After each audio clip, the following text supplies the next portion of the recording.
Assalamualaikum warahmatullahi wabarakatuh. Kami dari kelompok 7 yang beranggotakan saya sendiri Irdanova, kemudian Alifa Taskia, Fatin Katrunada, dan Raihan Syafira Az-Zahra. Pada kesempatan kali ini kami akan membahas hasil kerja kelompok kami dengan tema lichen.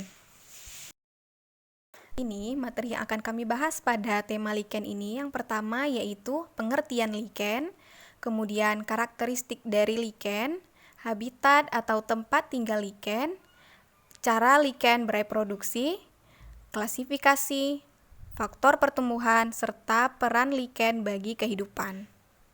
Yang pertama, saya akan membahas tentang pengertian lichen. Lichen adalah mikroorganisme hasil gabungan yang terbentuk dari simbiosis antara fungi dengan alga ataupun cyanobacteria. Jadi, lichen ini adalah gabungan dari dua macam organisme, yaitu si alga dan juga jamur. Lichen ini sering disebut juga dengan lumut kera. Jadi, alga pada lichen dapat hidup tanpa bersimbiosis. Maksudnya adalah si alga ini dapat hidup tanpa harus bergabung dengan fungi karena sifat alga yaitu autotrof, yaitu dapat membuat makanannya sendiri. Tapi berbeda dengan jamur. Jamur tidak dapat hidup tanpa bersimbiosis dengan alga karena sifat jamur yaitu bersifat heterotrof atau tidak dapat membuat makanannya sendiri. Jadi, karakteristik dari lichen ini sendiri yang pertama adalah termasuk dalam divisi Talopita atau talus. Kemudian, memiliki tubuh yang disebut talus. Karakteristik atau ciri dari tumbuhan talus ini, kita tidak dapat membedakan antara batangnya, daunnya, ataupun akarnya. Jadi, tubuh si talus ini, tubuh si lichen ini berbentuk tipis, kemudian pada irisan melintang talus terlihat di bagian luar berupa miselium yang kompak, dan di bagian dalamnya itu berupa hifa yang tidak kompak, dan di antaranya itu terdapat kelompok alga. Lichen ini memiliki beragam ukuran, warna, dan juga bentuk. Selanjutnya, lichen ini sangat mirip dengan alga. Dan cirinya lagi adalah si lichen ini dapat beradaptasi dengan kehidupan di semua tempat, baik itu di suhu yang ekstrim. Nah, jadi kalau di suhu yang ekstrim, ketika panas atau terik matahari, lichen ini akan kering. Kalau kita lihat seolah dia sudah mati, tapi ketika hujan, si lichen akan basah, jadi dia akan hidup kembali seperti itu. Baik, materi selanjutnya akan dijelaskan oleh Alifa Taskia. Nah baik, saya Alifa Taskia akan melanjutkan presentasi dari Irdanova, yaitu mengenai habitat dan reproduksi dari lichen. Nah, habitat lichen itu dia biasanya hidup di kulit pohon, permukaan daun, bebatuan, dan permukaan tanah. Nah, lichen yang hidup di kulit pohon itu disebut dengan komunitas Corticolos, di mana pertumbuhan lichen di sini tergantung pada kestabilan pohon tersebut, baik dari tekstur, pH, ataupun dari ketersediaan airnya. Lichen yang hidup di permukaan daun itu dinamakan dengan komunitas Polycholos, yang mana biasanya lichen yang tumbuh di permukaan daun ini hanya tumbuh di permukaan daun yang terkena sinar matahari. Nah, kemudian lichen yang hidup di bebatuan disebut dengan komunitas lichen sexicolos. Biasanya komunitas lichen yang menempel di bebatuan itu terdapat pada daerah yang dingin, di mana beberapa spesies lichen memerlukan batu yang mengandung banyak kalsium untuk kelangsungan hidupnya. Nah, kemudian terakhir habitat lichen di permukaan tanah disebut dengan komunitas Terricholos. Lichen yang tumbuh di permukaan tanah sering membentuk komponen yang dominan pada vegetasi lahan biasa di lingkungan ekstrim. Kemudian masuk ke reproduksi. Reproduksi lichen itu ada dua cara, ada secara aseksual dan secara seksual. Nah, secara aseksual atau secara vegetatif ada dua cara lichen berkembang biak, yaitu dengan cara fragmentasi atau memisahkan diri dan dengan cara soredia. Nah, dengan cara fragmentasi, dengan cara bagian tubuh lichen yang sudah tua, kemudian dia melepaskan dirinya dari induknya, kemudian yang melepas tadi terbawa oleh angin dan menempel pada suatu substrat atau pohon di kulit pohon misalnya ada, kemudian dia akan terbentuk individu baru pada substrat yang ditempeli tersebut. Nah, kemudian dengan cara soredia, reproduksi secara soredia ini yaitu di mana sel alga yang dikelilingi oleh miselium jamur akan melepaskan dirinya. Soredia ini alganya itu melepaskan dirinya dari induknya, kemudian terbang dibawa oleh angin dan menempel pada substrat yang cocok bagi dia dan tumbuh menjadi individu baru. Nah, kemudian reproduksi secara seksual. Reproduksi secara seksual ini hanya sebatas perkembangbiakan pada jamurnya saja. Nah, jadi yang mengalami perkembangbiakan secara seksual itu hanya kelompok jamur yang terdapat pada bagian tubuh lichen. Baik, materi selanjutnya akan dilanjutkan oleh Fatin Katrunada. Kita akan membahas bagian kelima, yaitu klasifikasi lichen. Lichen dapat diklasifikasikan berdasarkan jenis jamur yang bersimbiosis, berdasarkan jenis alga penyusun talus, dan tipe pertumbuhan talus. Yang pertama, berdasarkan jenis jamur yang bersimbiosis, terbagi atas 3, yaitu ada ascolichen, basidiolichen, dan lichen imperfect. Ascolichen terbagi 2. Yang pertama, cendawan penyusunnya yang tergolong Pyrenomycetales, yaitu tubuh buah yang dihasilkan berupa perithecium, contohnya Dermatocarpon dan Verrucaria.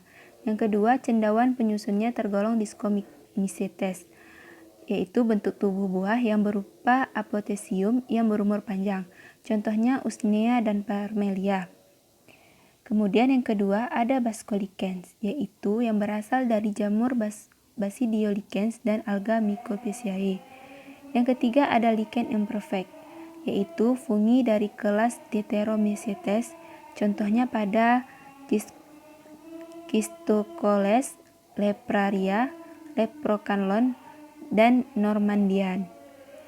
Yang kedua ada berdasarkan alga penyusun talus, terbagi atas 2, yaitu ada Homo emerus dan Heteromerus. Homo emerus yaitu sel alga dan hifa jamur yang tersebar merata pada talus. Alganya seperti gelatin dan termasuk dalam Mycophyceae, contohnya Epep. Yang kedua heteromerus, yaitu sel alga yang terbatas pada bagian atas talus dan alganya tidak berupa gelatin Colorophyceae, contohnya Parmelia. Yang ketiga, berdasarkan tipe pertumbuhan talus, yaitu ada 4, ada krustos, foliose, fructose, dan squamulose. Krustos yaitu seperti kerak atau kulit kerak yang berukuran kecil, datar, dan tipis, biasanya melekat pada substrat. Yang kedua ada foliose, berbentuk seperti daun, datar, berukuran lebar, memiliki banyak lekukan, biasanya melekat pada batu ranting dari. Kemudian ada fructicose, yaitu berupa semak dengan banyak cabang seperti pita, rambut atau tali. Talus tumbuh tegak atau menggantung pada batu, dedaunan atau cabang pohon. Yang keempat ada squamulose, yaitu berupa lobus bersisik yang disebut squamulus yang biasanya berukuran kecil dan saling bertindih serta memiliki ukuran tubuh buah yang disebut dengan podetia. Baik, terima kasih Fatin atas kesempatannya. Nama saya Rayhan Syafira Zahra. Kali ini saya akan menjelaskan tentang faktor pertumbuhan dari lichen. Keanekaragaman lichen itu dipengaruhi oleh beberapa faktor lingkungan seperti suhu, kelembaban udara, derajat keasaman, dan juga kualitas udara. Untuk poin suhu sendiri itu lichen memiliki kisaran toleransi suhu yang cukup luas, yang mana optimumnya lichen akan bertumbuh optimal pada suhu di bawah 45 derajat Celcius. Faktor selanjutnya ada kelembaban udara, yang mana lichen ini akan tumbuh optimal pada lingkungan yang memiliki kelembaban udara yang tinggi. Selanjutnya ada faktor dari derajat keasaman ataupun pH. Keanekaragaman lichen ini akan tinggi apabila berada pada substrat yang memiliki pH lebih dari 7 ataupun dalam keadaan basah. Sedangkan keanekaragaman lichen akan dikatakan rendah apabila substrat yang ditempatinya itu memiliki pH kurang dari 7 atau dalam keadaan asam. Pada faktor kualitas udara, lichen ini akan tumbuh optimal pada kondisi udara yang baik ataupun tidak tercemar. Hal ini dikarenakan tidak adanya kutikula pada talus lichen ini, sehingga memungkinkan zat pencemar itu dapat masuk pada lichen tanpa diseleksi terlebih dahulu, sehingga zat pencemar tersebut akan menghambat pertumbuhan dari lichen. Nah, selanjutnya ada peran dari lichen. Peran menguntungkan yang pertama adalah sebagai sumber karbohidrat, yang mana pada spesies Cladina steralis ini dapat menjadi sumber karbohidrat bagi rusa karibu. Di sampingnya ada spesies Lobaria lignita yang menjadi sumber karbohidrat bagi kambing pegunungan di Alaska. Dan yang terakhir ini yang gambar lichen warna hitam ini, dia itu dari spesies Umbilicaria, yang mana apabila di Jepang itu disebut dengan iwatake. Iwatake ini dia itu dapat dimakan setelah digoreng ataupun dimakan saat mentah. Baik, peran kedua itu ada sebagai essential oil, yang mana essential oil ini didapati dari ekstrak tanaman lichen yang kemudian akan dapat dijadikan sebagai pewangi ataupun parfum. Contohnya pada spesies Evernia prunastri.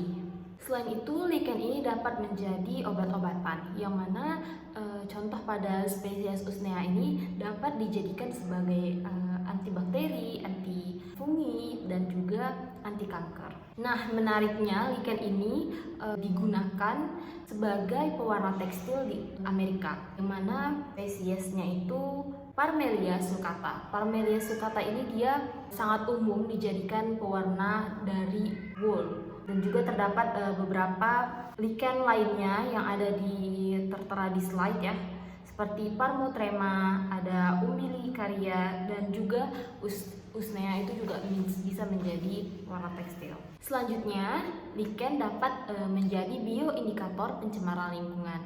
Nah, tadi kan dikatakan bahwa lichen itu bergantung pada lingkungan yang memiliki kualitas udara yang baik ataupun tidak tercemar, sehingga apabila suatu lingkungan itu tercemar, maka keanekaragaman lichen itu akan sangat terbatas. Dan apabila suatu lingkungan itu memiliki udara dan lingkungan yang tidak tercemar, maka lichen akan tumbuh baik dengan keanekaragaman yang besar.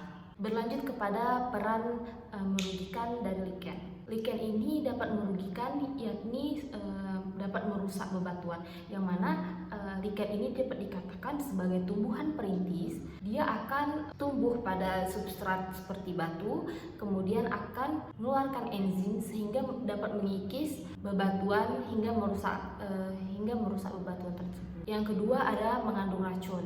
Spesies lichen seperti Letaria pulvina ini dia dapat dijadikan sebagai racun bagi serigala yang digunakan di Amerika.